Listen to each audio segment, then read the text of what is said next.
ना गुलाब और डाल अलग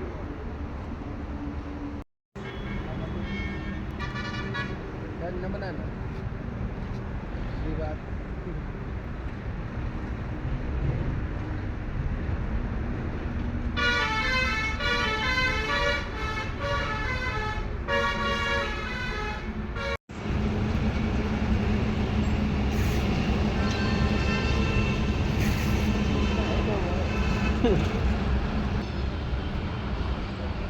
बड़े बाबा को मेरे जाके खिला लेना है बता देते चेलाओं में लियो अब पीछे पब्लिक ना दिखे ऐसा है कि बाहर ना लेना कुछ लेना खाली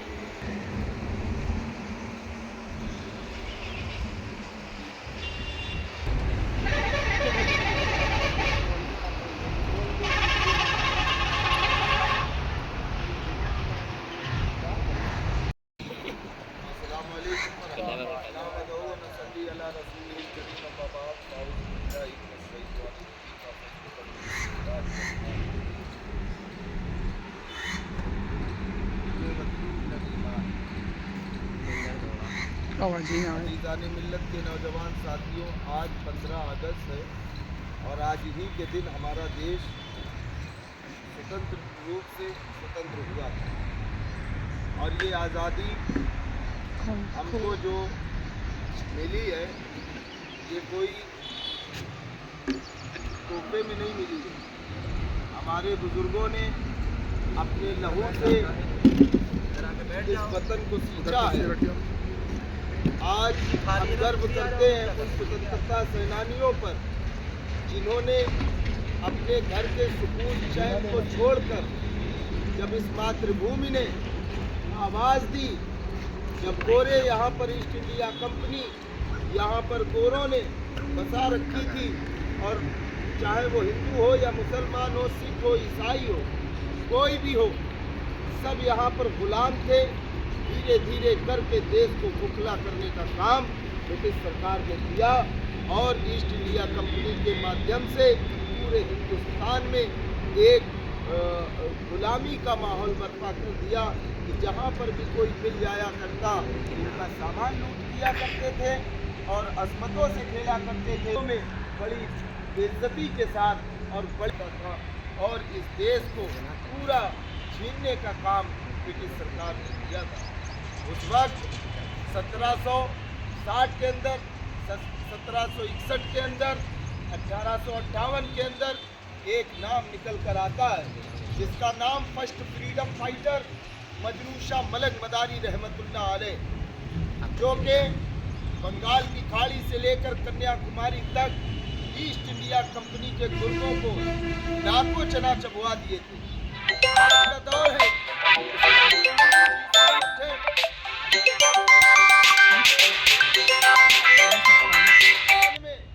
हमारे बुजुर्गों ने सबसे पहले आज़ादी का बिगुल फूंकने वाले जहाँ जहाँ पर भी ईस्ट इंडिया कंपनी के गुर्गे थे, जहाँ जहाँ पर अंग्रेज थे, उन्होंने उन पर हमले किए और कई बार शिकस्तें हुई और कई बार उनको फतेह भी मिली।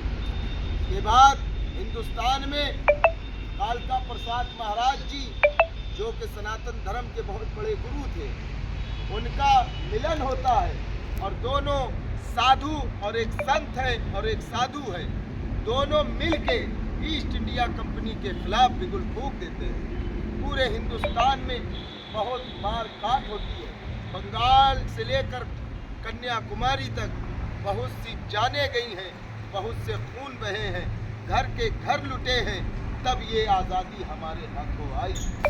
हम आज भी अपने मादरे वतन के लिए, कल भी हमारे बुजुर्ग जीते थे और मरते थे, आज भी हम अपने मादरे वतन के लिए जीते हैं और मरते हैं। इंशाअल्लाह ताला आने वाले दौर में हम जानेंगे, अपने बच्चों को सिखाएं और बताएं कि मजनू शाह मलंग कौन थे, मजनू शाह क्या थे, ये शाहों की कुर्बानियाँ क्या थी इस हिंदुस्तान के अंदर।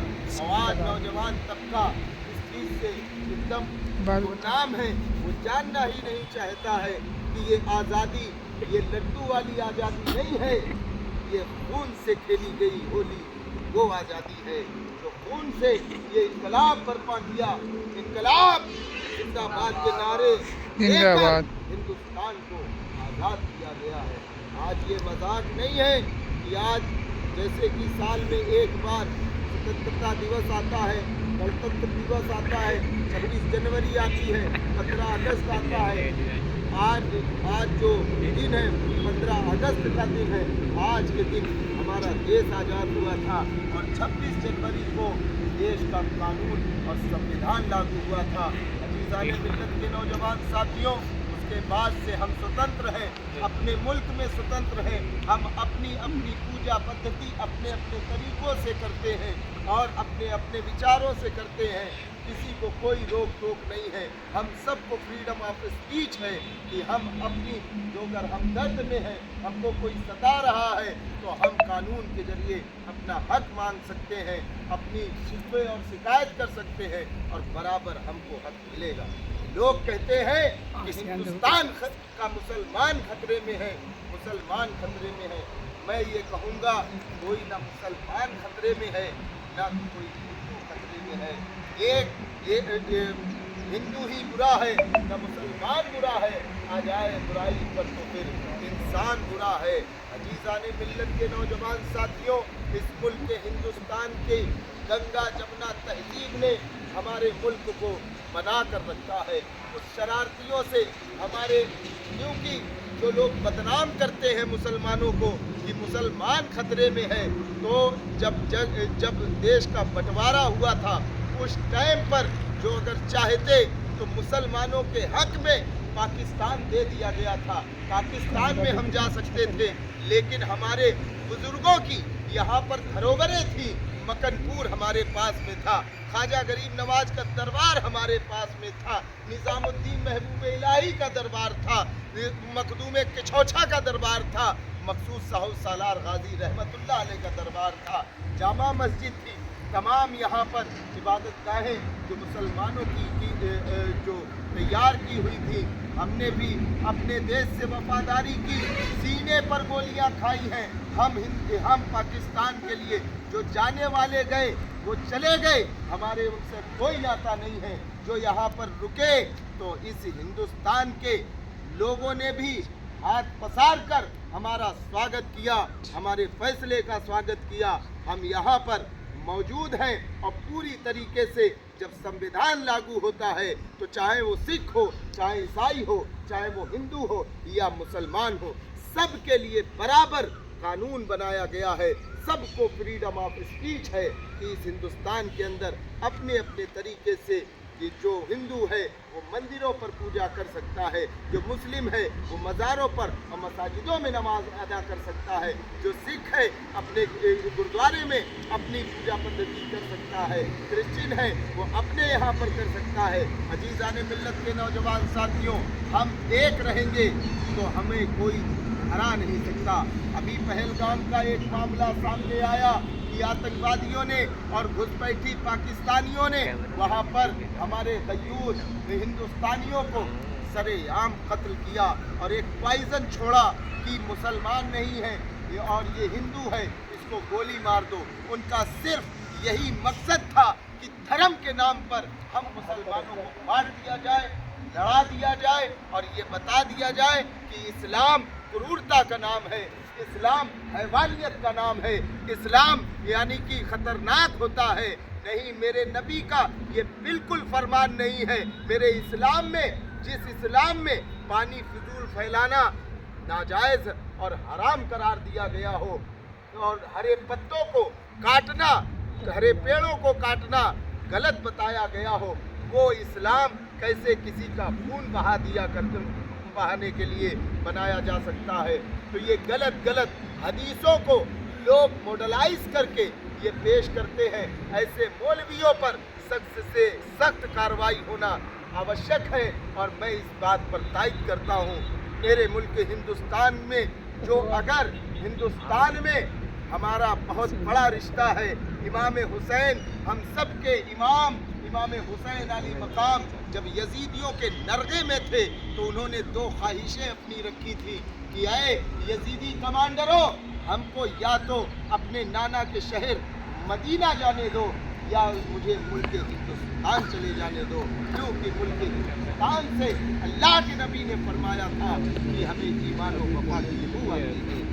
इसीलिए कहा गया है हुब्बे वतनी मिनल ईमान, वतन की मोहब्बत ईमान की दलील है। हम जिस वतन में रहते हैं इस वतन से, यहाँ के ज़र्रे ज़र्रे से हमें मोहब्बत होनी चाहिए और रग़बत होनी चाहिए। मैं इसी के साथ अपनी बात को विराम देता हूँ और एक नज़्म मैं देश के प्रति और मैं पेश करना चाहता हूँ। एक बार तो देखा अल्लाहुम्मा सल्ली अला सय्यिदिना मोबाइल देना वीडियो नहीं फोटो मसाला दर करम हां ले वीडियो बनाओ वीडियो बन रही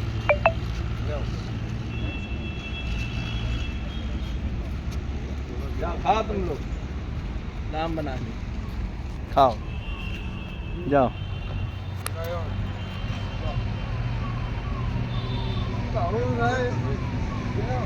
मैं बहुत मीठा लड्डू है